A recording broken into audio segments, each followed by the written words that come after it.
Hey guys, it's Dean. Welcome back to the Better Man podcast. Today's episode is an interview featuring Brian Mackenzie. Brian is a human performance specialist. He has authored 3 books. He has been in the exercise science game for decades and decades now. He is extremely knowledgeable about all things exercise related. He specializes in endurance training. He's a former Ironman himself. And all of these things that people are seeing now in exercise world, like cold plunging, sauna, recovery. Brian has been doing this stuff since before it was cool. He pioneered the research on this stuff. So I'm really excited to bring him on to the podcast today. He's been a guest in the past. He's also featured in my book, Yoga for Athletes. So he's been awesome and just helping with Manful Yoga. And today's conversation, we're going to talk about all things that you might have questions with cold plunging and with sauna. We're going to talk about how it can be effective, whether the heat or the cold is more effective. We're also going to get into a few other topics in the recovery and exercise world. And remember, all of this is done with the goal of how does this make us more resilient? How does this make it stronger? How does it help with our health? And Brian does an awesome job of explaining this. So I really hope you guys enjoy this interview. And I'll see you at the end.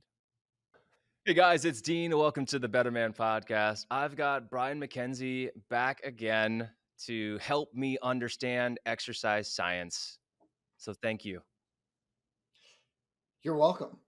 Uh, the practical application of exercise science.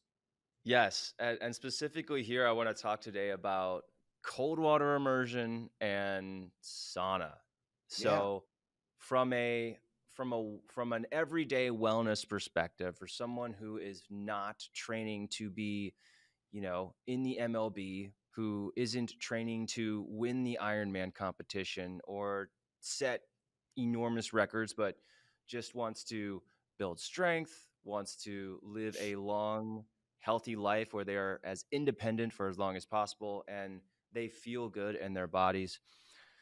Why is cold plunging? Why is sauna? Why should we care about any of this? And I'll turn it over to you and I'll jump in when I want more clarity on something. Well, I'll start with the cold. I don't actually feel like cold is that necessary, especially for people who are training already a lot, or enough, right? And have day jobs and kids. Hmm. um, and here's why. Um, you can only do so much in a day, and the cold is going to be an added stressor. And although although it's effective at creating a calmer effect due to the neurochemical reactions, etc., that most people understand by now with the dopamine, etc., you're probably getting enough of that through the exercise you're doing now. That doesn't mean you couldn't be getting a brief dose in the morning. But if I'm saying that to people who also work, I'm betting most of those people are actually exercising in the morning. So now you're talking about, I'm going to wake up, I'm going to do some cold plunge, then I'm going to go work out. And so I'm getting this bop, bop, bop, bop of Mm. constant stimulus, then I'm going to go work. I would say if you want to give cold an opportunity, you're probably best doing it with inside the shower when you're taking a Mm. shower, right? And then hey, hit it with the cold as you get in the shower. If you've just done something, cardio wise, so I'll slow down a second. Where it's like shower time could be that time, right? Mm. However, we want to think of and this is also why I'm like the cold isn't really as important. So if we go back in time, there's this old adage, and you'll probably remember this, and your wife for sure, because she's a PT, right? So, Mm. right, rest, ice, compression, elevation. Mm. The ice portion was rescinded by the exact doc who created the actual Yeah. thing, who created this idea of healing due to the fact that there was mounting evidence showing ice was inhibiting the actual healing process of what was going on. Mm-hmm. Although there were plenty of people there, in Marc Pro, the kind of souped up tens unit that Yeah. many people like Kelly Starrett jumped on with very early on when they became Mm-hmm. a company, were screaming about this and saying, no, ice is not doing what you think, right? Well, so Yeah. take a step back to what we were just talking about now, right? Or a step forward in time. So we know that ice inhibits the recovery phase of an injury or the healing phase of something. Mm-hmm. If I'm doing any sort of exercise that requires healing, Mm-hmm. that cold can inhibit that actual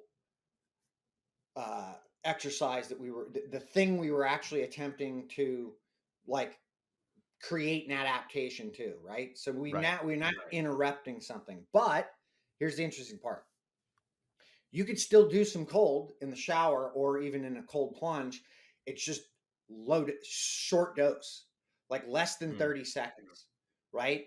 So that way Okay. you're not getting everything too cold to constrict, and then you're warming things back up. So then you're actually getting this. So you could fluctuate something like, hey, I'm going to do cold shower or cold plunge for like 30 seconds, then I'm going to do hot shower. You're best doing hot water with something like that, um, versus sauna, because that's going to take more time. However, Mm-hmm. um, it's it could be as simple as like your body warms back up after less than 30 seconds of cold, which if you're cold adapted, that's a fairly easy thing to do in most Mm-hmm. climates, outside of being in sub freezing temperatures, right? Yeah. So meaning I could go in and probably take a 30-second cold shower, or I could go jump in my cold plunge in the backyard for 30 seconds after I did some sort of strength and conditioning, which would require healing, and then I'm most likely not inhibiting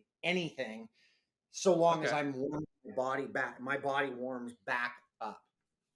That's what's Okay. really important to understand. Now, if I'm doing aerobic training that doesn't necessitate a healing phase, which is more just about being catabolic in nature, and we're really just doing some cardio, um, the cold's perfectly fine afterwards. Okay, so that means there's no real healing phase. But unfortunately, a lot of people who are trying to fit in short times because we've got work, we've got all these other things, we're kind of condensing things a bit more. So intensity kind of comes into the equation.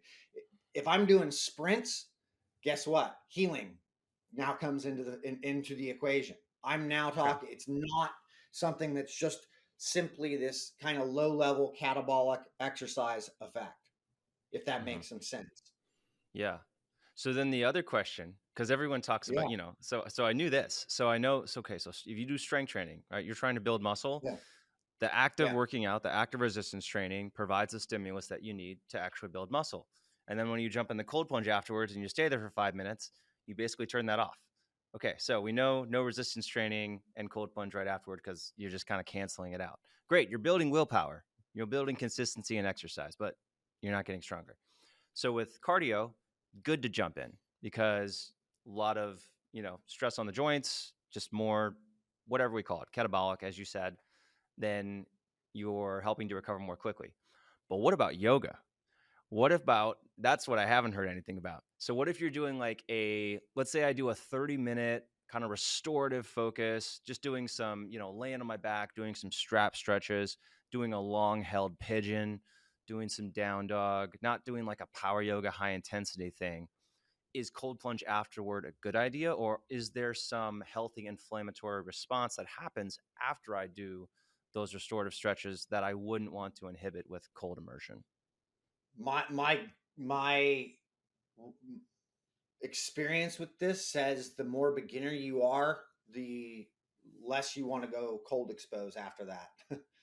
Mm, Because you're going to be doing things that are going to be requiring some sort of repair job per Mm, se. Anything that's requiring repair, healing, inflammatory response, which is all good. It's not a bad thing, right? mm-hmm. That's what a hormetic this is this is how we stimulate things in ways to create growth in some ways. It anything we're going to inhibit with that. So you take somebody who's super tight or super new to something, that is going to be more of a stressful thing that may be deploying something that would be, suggestive of or creating a growth side to things. Okay. So what about me? And I'm doing this kind Yeah, of as more restorative, and it's I wouldn't see. still I would see only positive. You go okay. and you actually lengthen everything. You kind of. It's not that you want to tighten it back up, but bringing in more of that cold and tension. And then your body making the adaptations to that cold. It ends up being a very positive response because your body starts to learn how to adapt to that cold pretty quickly, and Hmm. and you thermal regulate a bit more, meaning you stay warmer throughout the day when it's colder. Got it. So best case scenario, should I do it after yoga, or should I separate the two activities and say, like, I'll do yoga in the morning, but I'm going to wait until like after lunch to do my cold plunging? If you're going to take a shower, I would just incorporate the cold. Okay. Best bang for your buck. Like Cool. I think that's the easiest way and most effective way to do it. And I don't think you need to complicate it unless you want to go spend a day or like an afternoon on the weekends of like, I'm going to do some cold plunging and heat and sauna. Like that's a Yeah. whole different ball game. That's like, hey, that's an event that you're actually Yeah. working on, you know, combining thermal regulation. Yeah, I think that's the other thing to keep in mind, is that this it can take a lot of time. It can take as long as you want, and then you could even put more on top of this. You can say, I've got Oh a yeah. I've got a guy I'm working with now who he goes to a recovery lab, and stands in front of a red light unit for 30 minutes, and then he goes and does cold plunge sauna, cold plunge sauna, cold plunge sauna, cold plunge, back and forth, and you're like, hey, that's great. That's an hour and a half. Got to drive there, got to drive home, got to be there. And so, in an hour and a half, you could also do a bunch of other things. Maybe you only have 30 minutes, right? So when you're thinking about, well, how do I add all this in, and does the sauna help? Does the cold plunge help? And if you only have 30 minutes and you're choosing between that and the exercise, then, you got to do the exercise first. Yeah, I exercise should trump all of this stuff. And there, Yeah. as far as I have been able to test and see, exercise does trump all of the red light, the heat, the saunas, the cold plunging, all of that. Um, Hmm. so, and I have a number of clients and people I've worked with who combine far more than that.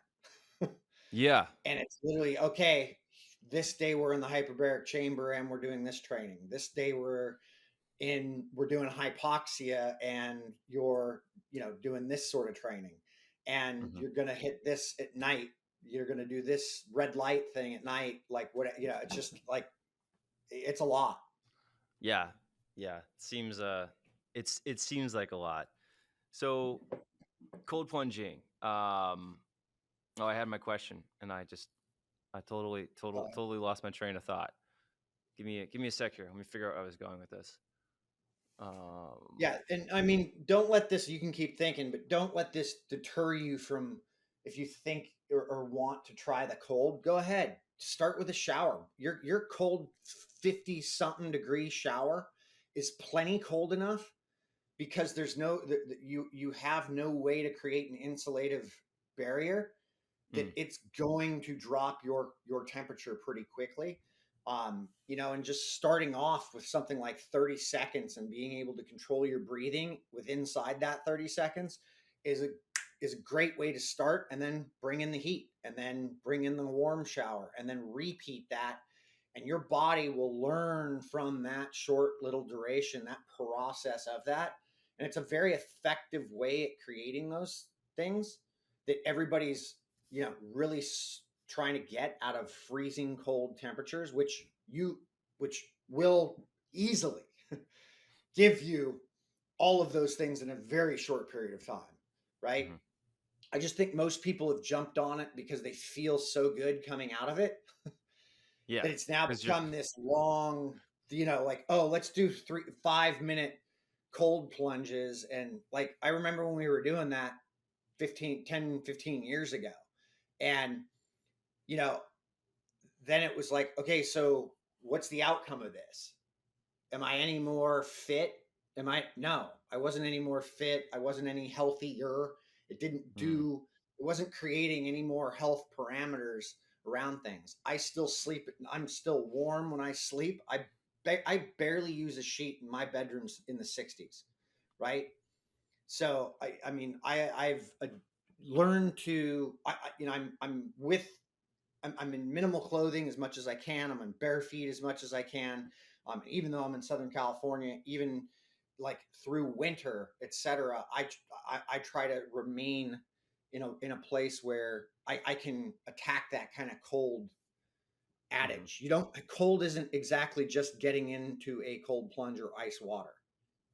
Mm. There's many ways to So, go about it. so yeah, that brought up a good question. So, what should be the goal of cold water immersion? Is it to get you to a certain point where you feel like you're starting to shiver? Is it to pass a certain level of resistance, and then after you're cold, what do you what do you do, or what do you not do? Yeah, I would say that shiver thing comes down the line, even though it may happen with you pretty quickly because you're not cold adapted. But honestly, the cold is more about the mind, the mental resilience about that. Mm, And then secondarily, well, I would say in the first place, the number one, the top priority, the top hack, the top thing that we all should be looking to achieve and get better at is sleep quality. That's it. mm, That's the game. That is the anabolic steroid of non-anabolic steroid use. That is what we will find.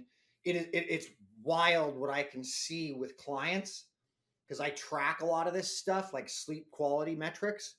The people who get the dense REM and dense deep sleep are freaks with being able to sleep, like their boundaries in life, like exercising at a specific time, doing the certain things, running companies. Like it's wild, man. Versus the people who can't, they're all over the place. When their sleep has no boundaries and their deep and REM sleep is all like it's not real high. It's it's a crazy thing. But this mm, is what you know this is really what we see with inside of like research and what's really out there right now is that, well, what is this, like what what's the point of all of this? And it comes back to my sleep quality. Like my mm, sleep is about how well I did during the day and can I let go of that day, right? mm, Which is one of the great parts about, like what it is you do and have taught for so long. Like this is something that ultimately, even though it can be difficult, it's teaching you something about how rigid or tense you are and to let that go and bring that down and be able to achieve these positions that ultimately when you sleep you have room to breathe correctly, mm. find comfort and drop in, right? Okay. And the cold should provide you with some of that. Okay. Cool. So, okay. So one thing that I was thinking about, the last time we talked, you mentioned that just random benefit of cold water immersion was that some of your guys who are doing it pretty consistently realized, hey, I don't have allergies anymore. So I'm wondering Yeah. if there are, I mean, that's just one, random example. But what are some of the sleep quality you also mentioned, but what are some of Yep. the big benefits of cold plunge? Why should we, why should we even care about this? I think it's just another tool that Mm, is shown to have some efficacy for a lot of people. That's mm, why people dig it. They wouldn't if they didn't. However, human beings do get obsessive, compulsive, addicted to things that mm, tend to feel good. Exercise being one of them. Like mhm, we all get the endorphin rush. Well, cold is going to do that same thing, but it's also helping raise things like adrenaline through that sympathetic nervous system. So through that stress response, you're getting that adrenaline to raise. You're potentially increasing your immune system, the response, and adrenaline plays a role in that. However, it's like, well, people's allergies changing is simply just a byproduct of being consistent with something that added a healthy benefit to their life that allowed their immune system to start functioning at a level to where it wasn't attacking certain things, right? And there's a mm, lot to that. However, you look at like blood pressure, you can see blood pressure changes, you see mood changes. Like I have clients who I couldn't who were doing cold plunging were had way better of a mood when I'd see them, then stopped cold plunging, and there's literally there's a total difference in what was mm, going on. It's just he struggled so hard with getting into the cold plunge after not doing it for so long that he just didn't want to do it anymore. And it mm, was that fight with that, and you know him even recognizing the connection, it was like, yo, how do we get this back in your life? Well, I'm not going to do it right now. I'm just not into it. Okay. yeah. So that's your thing. But we do see mood change. Okay. And there is actual evidence of that scientifically. You're seeing Cool. that with those sorts of things. So you can see these things. However, how much time do you have? Where are you going to where are you going to fit this in? Yeah. Shower is a great way to do it because really ultimately unless you're like in the tropics, even in Southern California, the cold water at like 60 degrees is cold enough running to create that effect. Right. And that's the other question is, so I think the studies that I've heard about are a lot of them measure the efficacy of all of this in like 50, 55 degrees or 50 degrees, right? But most of the Yeah. people who you talk to who are really into cold plunging, they're like, I've got it at 44, I've got mine at 40, I've got mine at 37. Fun fact, my temperature sensor was broken on my cold plunge for a year. So mine was at 36 degrees. I couldn't turn off the chiller. So it was just as cold as it could possibly be. I'd spend about, a minute and a half in it, get out, and then I'd have to like stay outside for 2 hours in August in order to get back up to a normal temperature. But Yes. what's the minimum temperature, or what's the temperature that it should be? And Oh man, I mean, we've does it screwed matter? around with this. I know people who've gotten it to like, I think in the teens, because you can dump a bunch of salt, Oh like a Jesus. lot of salt, like 50 to 80 pounds of salt into your cold plunge, into like these hillbilly freezers that we used to use, Yeah. right? Like we'd use the big meat freezers and we'd seal them Oh yeah. up and That right. was that was my first one. Facebook Marketplace, $50. Yeah, yeah. I mean, we helped popularize that. I know people who could get it into the teens because you could if you added that amount of salt. Salt water doesn't freeze as easy, right? Uh, So you could get it even colder, and it was like, well, okay, so to what where are we going with all of this, right? yeah. How cold, does it need to get in order for us to create the effect we're trying to get, right? And that's where it's just like start with a cold shower, and then if you really dig it, then maybe go invest in a cold plunge if you really dig it, and Hmm. go from there. And then if it really becomes something you really like and want to do, all right, that becomes part of your routine. Something else gets sacrificed. Hmm. All right. Last question on cold plunge. Yeah. About what percentage of people would not cold plunge if they could not take a video of it and post it on social media?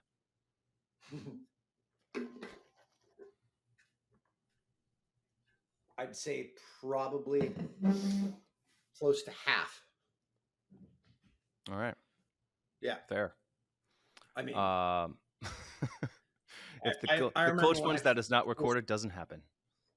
yeah, well, I mean, it's become such a trendy thing. And I mean, I've done it, like I've taken pictures, or there's been video of me going and doing this stuff, and we've used it on social media, but it's like, yeah, I remember when I first got into the cold plunging, there was no cameras around, and it was hysterical because I jumped out after 10 seconds because I couldn't believe Laird Hamilton, who was sitting in the ice tub talking to me as if it were like he was in a hot jacuzzi, right?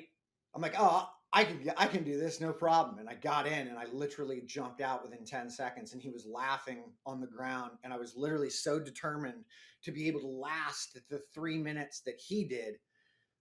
So this took me like an entire 2 hour like afternoon where I was like, or morning that we were training, but it was pretty funny. So, but that was, there were no cameras around. We weren't publicizing all this stuff early on. It was really like, what are we trying to do? Why are we doing it? What's it do for us? Et cetera, et cetera. Yeah. Do you think it would be as popular if it weren't something that you could share? I guess I'm just wondering about the trends of health and wellness and different Well, types of no, modalities nothing. that pop A up. lot of things wouldn't. I mean, Mm, a lot of what you're doing wouldn't. A lot of what mm, I'm doing wouldn't. This has been the unique thing about being able to share things with people and what they do. And I obviously with that statement, I don't think it's all that bad that people share about it. However, one does want to ask themselves. I mean, I know I do this with any content that I put out. Why am I putting this out? What is my purpose of doing this? Like, mm. what is the fundamental purpose of me putting this out? Is it to fulfill my, you know, insecurity, or is it to fulfill some sort of, you know, problem I'm trying to help guide people to solving? Yeah. And either answer is, I would say okay, but I think Yeah. knowing what you're doing as you're doing it Oh, is yeah. helpful. 100%. Yeah. 100%. So Either answer is okay. I did want to ask one more question, cold plunging, because I know I'll get a lot of this. Are there people who should be particularly careful with cold plunging? Because I get comments all the time. People say like, "This isn't for everybody," and I'm like, "Well, yeah, no shit." But like, who should it be especially aware of? Doing a plank is not for everybody too. But no one yells at me when I do a plank. But Yeah. who should be on the lookout for this or careful? Yeah. I mean, people who, I, I would generally say people who have heart conditions, etc., Mm, probably should avoid really hot, really cold plunges. Um, but the reality is everybody has to deal with the cold. mm, So there isn't anybody that doesn't deal with the cold. Everybody gets cold. Um, it's simply dose responding. I think people, also, with thyroid issues, etc., the ability to regulate is a lot more difficult. So women in menopause, are in particular deal with stuff like that. hmm. So it's, that may be a good or a bad thing, but it's this is like, you've got to go figure this out for yourself. I'm not the one to say who and when, but I would say that anybody who does have heart conditions, etc., should probably avoid cold plunging, until that gets figured out. Okay, cool. Yeah, cold plunging. I really like how you just jump back into it, and like I could spend 6 months not cold plunging, but I've done it enough now where you get back in the water, and I've Yeah, practiced just getting into that meditative breathing state yeah, so often that I get in, I slip. It's like riding a bike. It's so cool yeah. that your body just like just I clicks literally onto it. just filled up my plunge, like the Yeah, other day, like last week, yeah, and it hasn't been. It's been about 6 months. yeah. It's cool. I think I think I've definitely noticed I definitely noticed the mood. I think I've definitely noticed more ability to deal with stress because when you are in something that uncomfortable and you go compare that to something else, you're like, "Oh man, this pigeon's really hard." Like, It's still not as hard as being in cold water. So I think it just It's teaches yeah, you it like, still doesn't okay, I suck can as bad deal as with being in this. a cold plunge. Yes, Yes. Have but you isn't that noticed anything adventure? personally? I would say early on, I noticed sleep change. Mm, I definitely noticed my sleep changing. I got so good with the cold, like being like so responsive to it. I would do it in the evenings before bed, mhm, and it's literally like you ramp up and then you drop back out. Um, and even at that point, I was like still sleeping like a champion. mhm. Um, but I don't recommend that for everybody, obviously. Yeah. Um, but as I stated earlier, sleep's the thing. If it's improving the sleep, then that's where you want to see it. If it's improving your mood and you're noticing that, go stick with it. Okay. All right, let's shift. I've got so many questions, so many more questions, but I'm gonna have to switch over to sauna because I said I would. So, I have a infrared sauna, gets up to about Yeah. 144 degrees. I Yep. find that it works best for me when I do it after a workout, when I'm already nice and sweaty, and I don't have to sit in it for 10 minutes waiting to start sweating. And I also noticed that it kind of makes me feel like I just finished a hike. So if I don't have time to get out and go hiking somewhere, if I can spend 30 minutes in the sauna, maybe go for a little walk beforehand, get in the sauna, I finish it feeling like I've just finished a hike. Get kind of like meditative, get a little, it just so anyways, so that's how it works for me. I'm curious, what have you found it to be effective for? So, um, I I I feel personally that I don't feel. I think personally that the heat is far more beneficial than the cold. Hmm. It does far more long term and helps with far more than what the cold we see that the cold does. That doesn't mean Hmm. not to do the cold. I just that in my experience, I've been using heat longer than I have cold. So I've been doing cold, I think probably like close to 15 years, but I've been screwing around with heat for close to 25. Okay. So I've had saunas or I've created some form of a heat room because I've converted my garage for heat training, like got it up to like 120 degrees and I would work out or Oh I'd wow. run in that. This is early days of what I was doing. But the heat is the easiest way to get the biggest bang for your buck out of heat is exactly what you just described, Hmm. which is work out, then get in the sauna or jacuzzi, and Okay. you will compound some of the things that you were doing with inside of what you were doing with training, exercise in and of itself. Okay.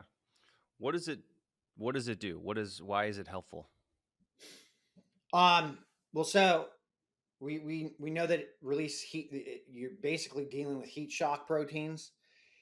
You're changing blood plasma levels, which is basically you're changing VO2 max essentially.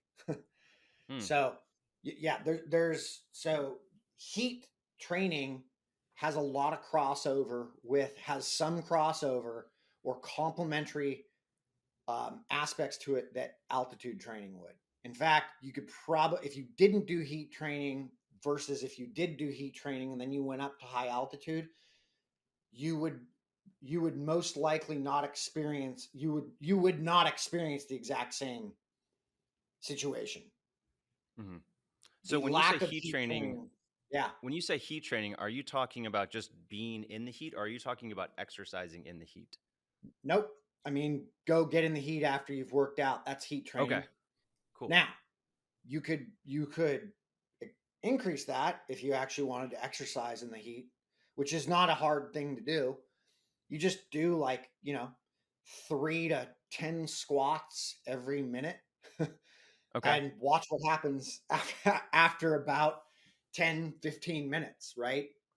Okay. Your core temperature is going to go up a lot faster than it would have, because you're now asking for more demand from the tissue to open things up, versus when it's hot, it's really pushing things to the outside to manage. Then it slowly creeps in, the heat slowly creeps into the core. So the core gets protected a bit, versus um, similar to the cold, right? Like, but it's an outside in effect, right? But if I'm exercising, I'm actually heating up the inside. Hmm. So I'm kind of pushing both, I'm bidirectionally pushing what's going on, right? Now, Got it. you don't need to do any of this. This is, you could get enough bang for your buck if you're just consistent with getting in your sauna, if you have a sauna or jacuzzi, following working out. Mm. Immediately following that, your body has heated up, and you're going to compound what's happening with all of this stuff, which is the heat shock proteins, blood plasma changes. You might get a little bit of a tiny red blood cell bump. That would be immature red blood cells. You're going to the cardiovascular system gets stimulated. Your aerobic capacity can change over time. Yes. So, I mean, it legitimately helps you start utilizing oxygen more efficiently. Hmm. Um, and you're really improving the thermal regulatory and stress overall response. There are far more cultures that have invested in heat than cold, and cold is always a a short-term thing in any of these situations, where heat is more of a long-term thing, obviously, because you can only Okay. handle so much cold. So But as you like in were so Chinese medicine or Eastern medicine, there is no cold. okay, They do not like the cold. got it.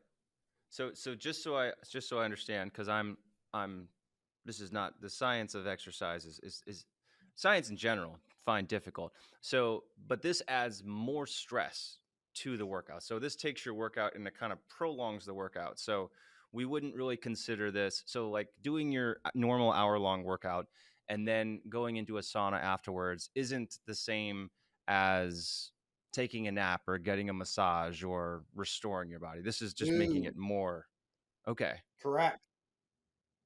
So Correct. is so okay. However, you are coming down a bit, Mhm. right? Like, you get into the sauna, yeah, it's hot, and you just worked out. However, you're still relaxed. You're not doing everything that the exercise was doing.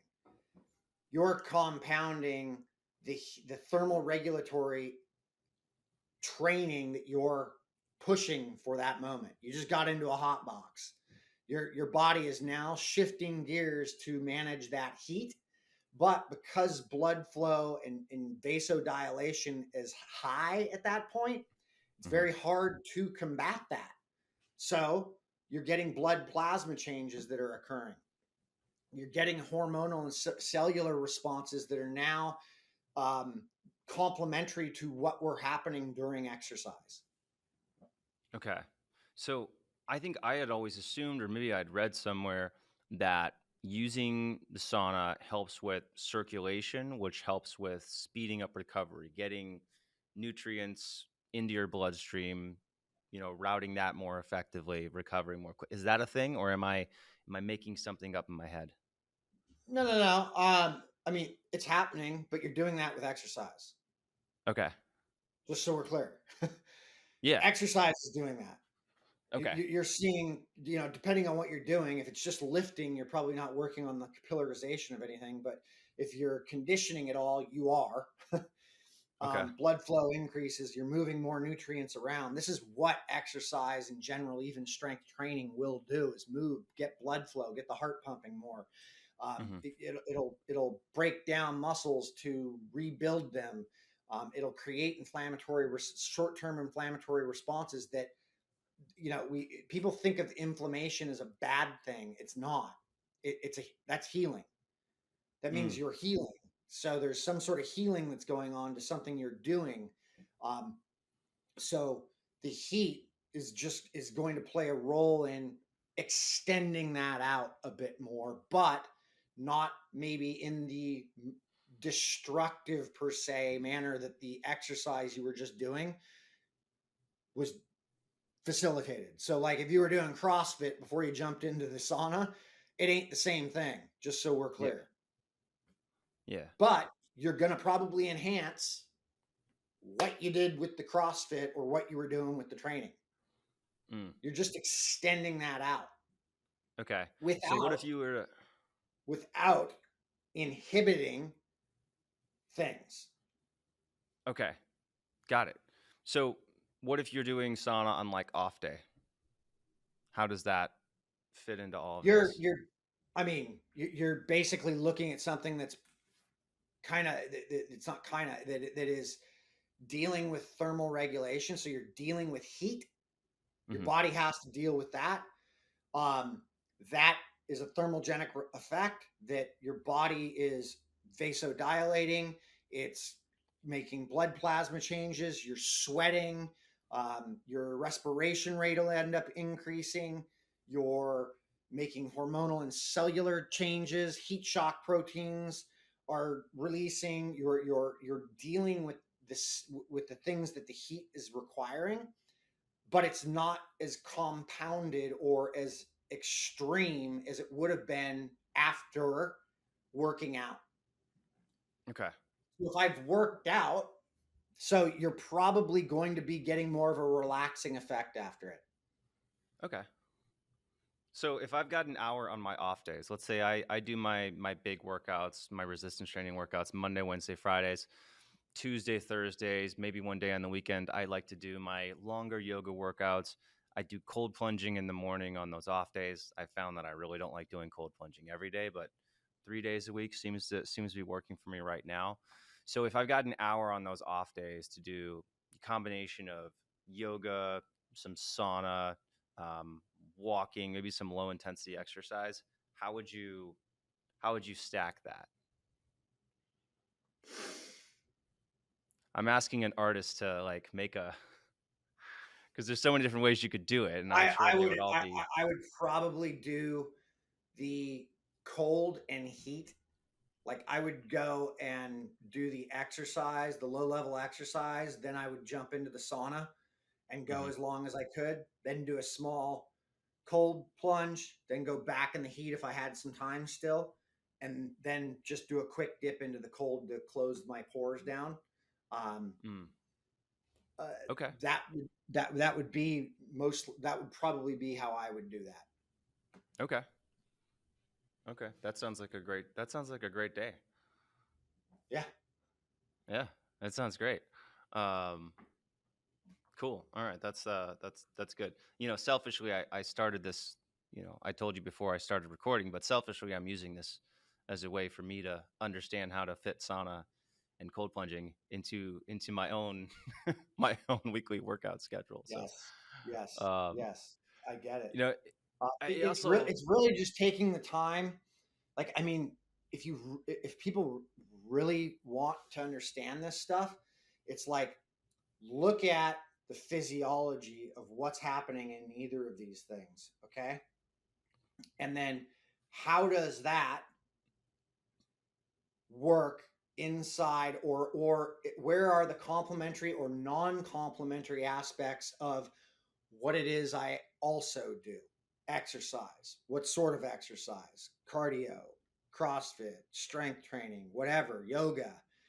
Where where can I synergistically like make these things work together? And that's essentially what I do with clients, but Mhm. it that's the easiest way for anybody to do things versus when we sit around waiting for the science of things. Science is simply showing you a methodology that was deployed for something. It's not talking about the physiological facts or the things that we definitively understand about things, that you can easily already come up with the math on, oh, this would work, this won't work. Like We didn't need science to tell us that ice doesn't work for healing. It's kind of a Mm, duh thing if you really think about it. yeah. Like if you have any general understanding of what ice or cold does to the body, just think about my body getting into cold water. What's the first thing to go? The periphery. It gets shut down because things are constricting, and it's what's important. My brain, my heart, my primary organs. They need to stay warm. So everything stops functioning outwardly. So why would I want to stop the functioning of a healing process? You Yeah. don't You know, at what's all. what's really funny about that is I met Gary at he was at the Marc Pro booth, and like this is like 10 years ago, Oh, and you he's did. talking. Gary Yeah. Reinwald. Yeah, Gary Yes. Reynolds. Yeah, and he's Yeah. talking to This dude, people. Gary, He's oh wow, yeah. and right, and this is the guy that invented the rice protocol, and he's talking to people there, and you see him talking online, and there are people who are talking with the guy who invented rice, who is telling them stop icing your injuries, and they're like, I want to see some data. Yeah, We're like, this is the guy who made it. yeah. But like they're so trapped in this, they're so trapped in this way of thinking that this is what you do for recovery. And for me, it's the same way. My wife's a physical therapist, and she's like, well, ice can be helpful too. And so it's hard to get out of this paradigm, this mindset, this belief that ice is helpful to the equation, even though Yeah, ice will stop your pain. yes. Like, literally, that'll stop your pain. Mm, And it has shown efficacy. Like the biggest bang for your buck is going to be 30 seconds or less combined with heat, so that you're getting a slight constriction and heat on. If you're trying to, if you want to use it for something for healing. And if you just think about that, oh, what would I how else would I do? Oh, if I just moved or figured out how to move. And that's where, Gary and Marc Pro came up with these, advanced tens units that stimulate muscle activation without a danger because of the wavelengths they've created to actually help mm, heal, so that we're moving moving things. So the lymphatic system's moving things, and we're getting nutrients to the area. If you stop that, it's over. mm. It just delays things. Yeah, the Mark Pro was super popular. Are you still do you think it's still as effective as I don't know, I guess I'm just trying to think like 10 I don't think it's as popular as it was 10 years ago. Do you still put it up there as a really effective recovery modality or tool? Yes, I still Okay. I still have one. I still use it. Um, there's nothing that trumps moving.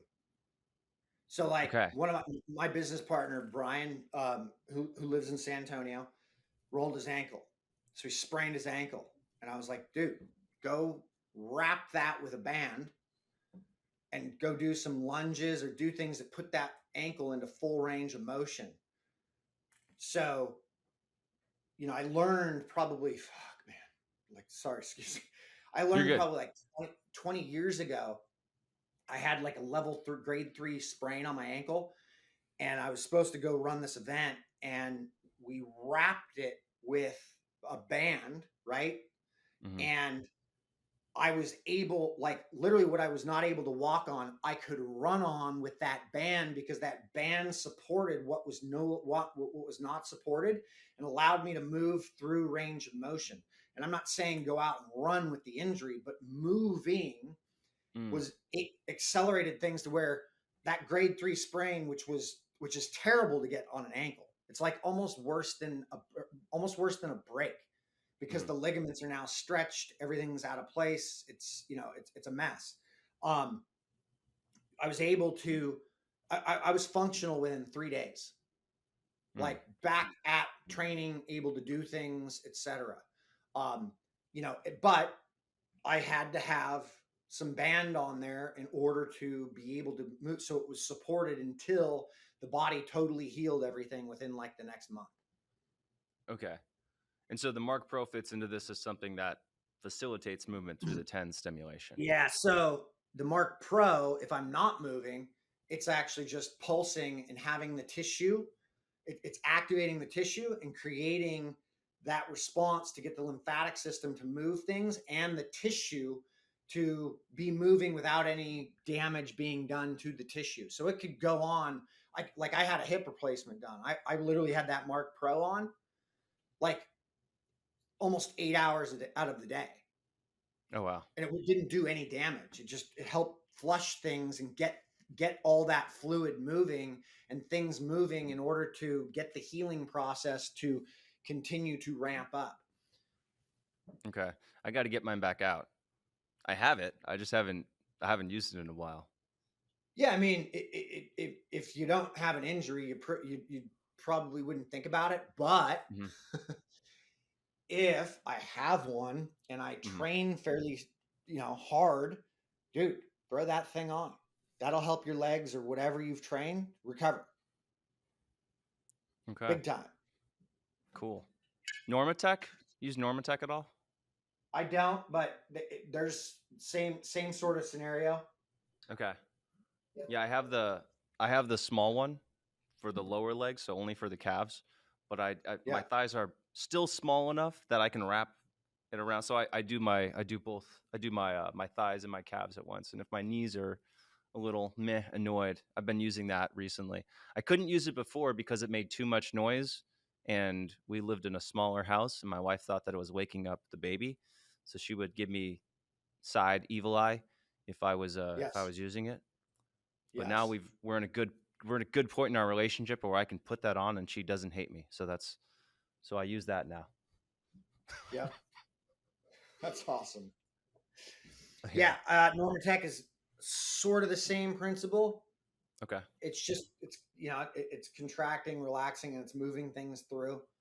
I'm a big fan of just like the technology that Marc Pro was able to create with Gary. Yeah. I jumped on that pretty early. Cool. All right. Well, anything else you think we should mention wrapping up this alternative recovery modality discussion? Yeah, I mean, the only thing I can think of is, people think they need to go to the extremes to start like the heat and cold. Like, got to get a sauna, got to get a cold plunge. Those are great things to have. I have them. However, most people have a bathtub. You can get in a hot bath. Most people have a shower or use a shower. You can do cold running water on you as well in that aspect, and start there and allow those things to start to change. You can also, if you really want to get the benefits of what heat can do, is start just like cold. It's like, oh, it's cold outside today, I'm going to wear shorts, right? Can I handle that, right? Can I build on that? Well, heat works the same way. I could go work out, and I mean, we know fighters have been doing this forever, where they're in sweat suits exercising to cut weight. You don't necessarily need to do it to cut weight, stay hydrated, but I will put on this suit that literally stops it inhibits the air from getting out, so I heat up much quicker. My core temperature rises really high. I'm getting and doing what I could do in a sauna. Cool. All right. Yeah. A lot of super So you can helpful be very information here. creative. Yeah. All right. So let's see here. So TLDR, it is good to train yourself to be comfortable with hot. It is good Yes. to train yourself to be comfortable with cold. And you don't need to make it too complicated. Nope. Okay. Keep it simple.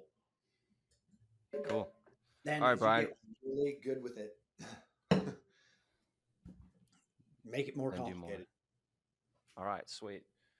Brian, thank you so much again, as always. You're welcome. Appreciate your time and expertise. Yes. Doing amazing work. You already know that, but Thanks, buddy. thank you. Appreciate it. Where can people go find more about you and keep up with all the great things you're doing? Shiftadapt.com. Yes. I still need to keep exploring. It's on my list. I've gone through it. Need to keep doing it. Thanks for letting me in, by the way. Yeah, you're welcome. Cool. All right, guys. I hope this inspires you to be a better man. I'll see you on the next one.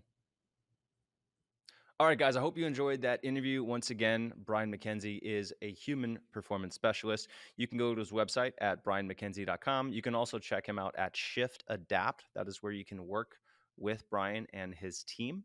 I'd also encourage you to check out the other interviews that Brian has done for us on the Better Man podcast. You can see those on the Manful Yoga Better Man podcast YouTube channel, or in the Manful Yoga app in members area, or in Apple or Spotify, wherever you listen to podcasts. If you haven't already, please leave a review for the podcast. It helps us out a lot.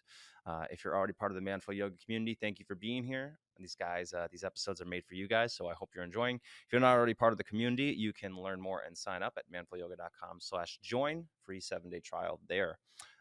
Guys, thanks again for being here. Thanks for letting me be part of your health and wellness journey. I'm honored to be here. And I hope this podcast, as always, inspires you to be a better man. I'll see you on the next episode.